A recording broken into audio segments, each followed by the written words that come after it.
चलिए आज भगवान शिव के दो पुत्रों की कहानी सुनते हैं। दो ऐसी कहानियां जो एक दूसरे से बहुत अलग हैं, बिल्कुल जुदा। एक कहानी है जरूरत की, ब्रह्मांड की जरूरत की, और दूसरी है एक माँ के प्यार और अकेलेपन की। तो कहानी शुरू होती है एक बहुत ही ताकतवर असुर राजा से जिसका नाम था तारकासुर। कहते हैं जब वज्रांग का ये बेटा पैदा हुआ तो पूरी धरती कांप उठी थी। वो बड़ा तो हुआ और उसके पास बेहिसाब ताकत थी, लेकिन वो सिर्फ इतने से खुश नहीं था, उसे और चाहिए था। और इसी ताकत की चाहत में वो एक भयानक तपस्या करने निकल पड़ा। सोचिए, मधु के जंगल में पूरे 400 साल तक पहले एक पैर पर फिर सिर्फ एक अंगूठे पर खड़े होकर बस हवा और धुएं के सहारे उसने घोर तप किया। उसकी इस जबरदस्त तपस्या से भगवान ब्रह्मा प्रसन्न हुए और उसके सामने प्रकट हुए। उन्होंने उसे वरदान मांगने को कहा और देखिए तारकासुर ने क्या मांगा। उसने कहा कि उसकी मौत सिर्फ और सिर्फ शिव के पुत्र के हाथों ही हो। ये एक ऐसा वरदान था जिसने उसे लगभग अमर बना दिया, और इसी ताकत के दम पर उसने स्वर्गलोक पर भी कब्जा कर लिया। अब देवताओं के लिए सबसे बड़ी मुश्किल यही थी। तारकासुर का आतंक बढ़ता ही जा रहा था और उसे मारने की शर्त पूरी हो सकती थी सिर्फ एक ऐसे बच्चे से जो अभी पैदा ही नहीं हुआ था, क्योंकि शिव का तो कोई पुत्र था ही नहीं। और बस इसी जरूरत ने जन्म दिया हमारी कहानी के पहले हिस्से को। एक ऐसे दिव्य योद्धा की जरूरत थी जो फौरन इस संकट को खत्म कर सके। तो चलिए स्कंद के जन्म की इस अनोखी कहानी को जानते हैं। देवता तो जानते थे कि सिर्फ शिव और पार्वती का बेटा ही तारकासुर को हरा सकता है, पर यहाँ एक और बहुत बड़ी अड़चन थी।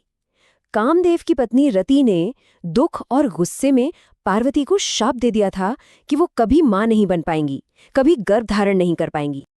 अब इस श्राप को काटने के लिए एक बहुत ही असाधारण तरीका निकाला गया। शिव के दिव्य तेज को, मतलब उनकी ऊर्जा को, सबसे पहले अग्निदेव ने संभाला, लेकिन वो भी उसकी गर्मी बर्दाश्त नहीं कर पाए, तो उन्होंने उसे गंगा नदी को सौंप दिया। गंगा उस तेज को सरकंडा के जंगल में ले गई और वहीं एक दिव्य बालक का जन्म हुआ। उसका पालन पोषण स्वर्ग की 6 कृत्यकाओं ने मिलकर किया, और इसीलिए उस बालक का एक नाम कार्तिकेय भी पड़ा। तो जब स्कंद बड़े हुए तो वो बने देवताओं के सेनापति, और फिर वो दिनाया माही नदी के किनारे उन्होंने तारकासुर को ललकारा। दोनों के बीच एक भयंकर महायुद्ध हुआ और आखिर में स्कंद ने अपने भाले से उस असुर का सीना चीर दिया और पूरे ब्रह्मांड को उसके आतंक से आजाद कराया।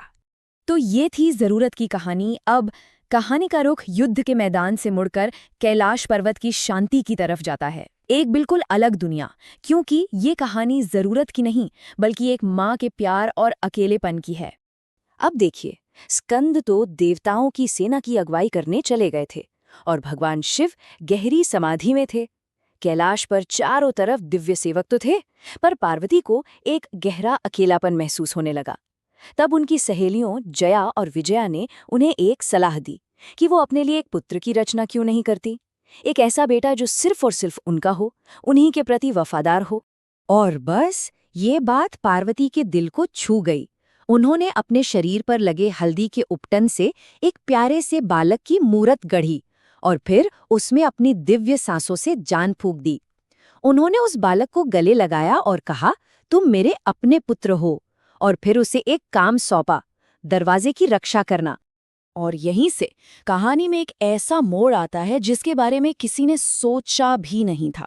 एक ऐसा टकराव जो पिता और पुत्र को आमने सामने ले आया।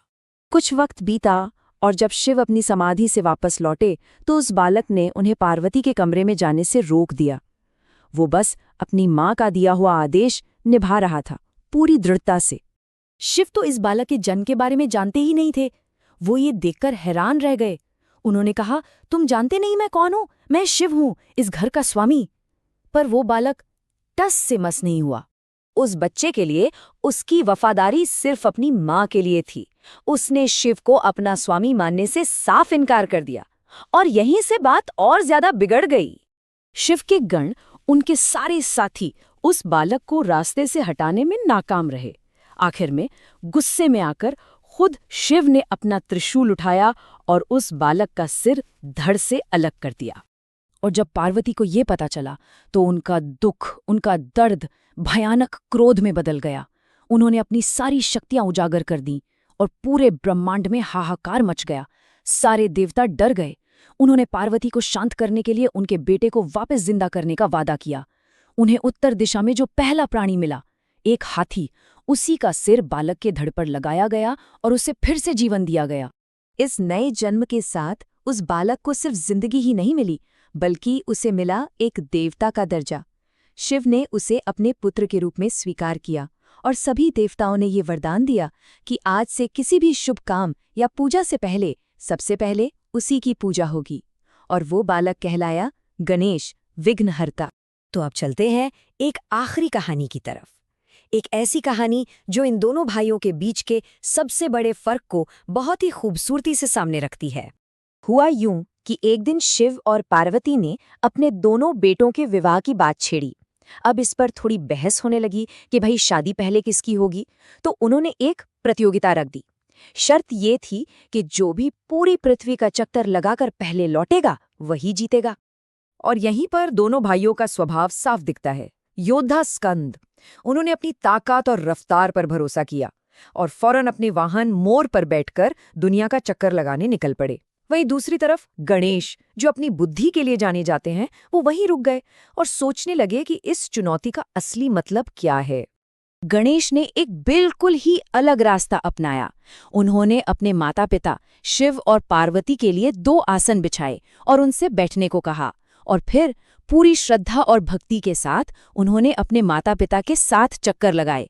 उन्होंने कहा, शास्त्रों के अनुसार माता पिता की परिक्रमा करना पूरी दुनिया की परिक्रमा करने के बराबर है। आप ही तो मेरा संसार हैं।